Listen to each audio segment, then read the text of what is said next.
Kumusta mga idol?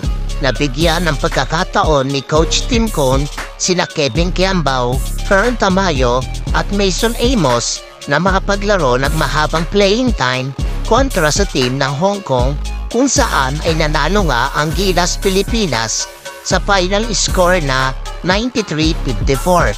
Sobrang laki ng kalamangan ng Gilas Pilipinas.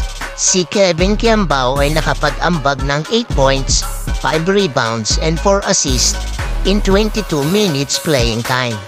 Maganda ang ipinakita ni Kevin Kiambao sa laro, sobrang athletic din maglaro itong si KQ. Kaya nagustuhan din ito ni Coach Tim Cone na maglaro sa Gilas Pilipinas.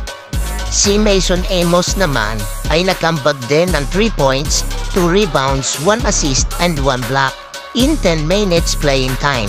Masaya din si Mason Amos at nabigyan din siya ng quality time sa laro. Samantala naman, nag-shine si Karen Tamayo sa laban nila kontra sa Hong Kong dahil gumawa lang naman si Karen Tamayo ng 18 points, 6 rebounds at 1 steal. Best game ito ni Karen Tamayo with a game high 18 points. Iba rin ang laruan nitong si Karen Tamayo, talagang kaya din niyang makipagsabayan sa malalakas na team. Malaki din ang kayang iambag nito sa darating pang mga laban. Malamang, proud na proud itong si Karen Tamayo pagbalik niya sa Korean Basketball League or KBL dahil naging maganda ang laro niya sa Gilas team. Siyempre, hindi naman magpapahuli si Kai Sotto na improving ang mga bawat laro ng ating pambato na si Kai Sotto.